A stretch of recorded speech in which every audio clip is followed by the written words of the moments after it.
Joey Hilliard owns HydroClean on Park Street in Beaumont. He says their problems sending and receiving mail are growing by the day and by the year. We really noticed it probably about maybe 2 years ago, I think. You know, it just kind of started getting worse and worse. And it's not that our invoices don't clearly print out in a very, very nice font. Just recently, staff at HydroClean began saving mail that's marked return to sender. Letters that are addressed to some of our well-known customers, which are the hospitals, you're seeing that they're returned to sender no such address, when we know for a fact there is an address. Leaving the HydroClean staff with no other choice but to resend the letter. So then we have to take the invoice out, and we have to restamp it, and we have to resend it. And of course, we haven't changed anything, and it goes through. It costs 48 cents every time Hilliard sends another letter. We do the postmarks because that's supposed to speed up the delivery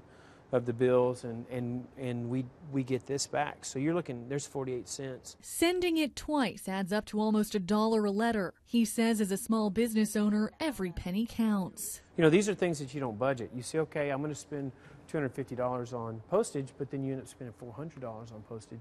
You know, so you're like, okay, so what gives? You know, whose hours do I cut? What supplier, what local supplier do I not use? So, it makes it hard.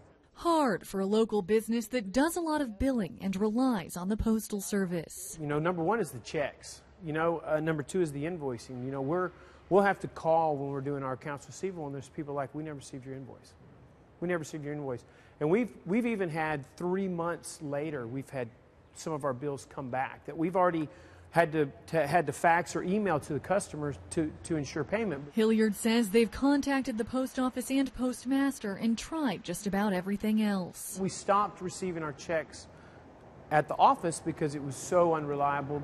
We turned to the post office box, and we're having problems with the post office box. I think it's going to have a big effect on the mail service. The president of the local postal workers union is worried about something else impacting a much larger customer base. The impending closure of the Walden Road Processing Center.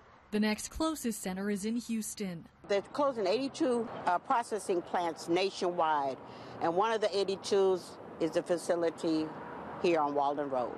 Lynn Jenkins says this center on Walden Road once processed all of the mail for the Golden Triangle.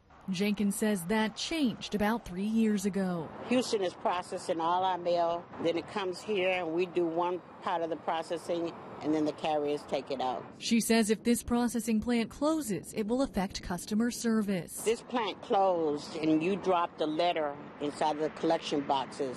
It'll get sent to Houston, it'll get processed in Houston, and then it'll come back here for delivery. Jenkins also says the Postal Service here is short-staffed. It's been a struggle every day, but we do the best we can. She's worked for the post office 36 years. It's been a few years since we were losing employees and they retire and the positions aren't filled again with outside help.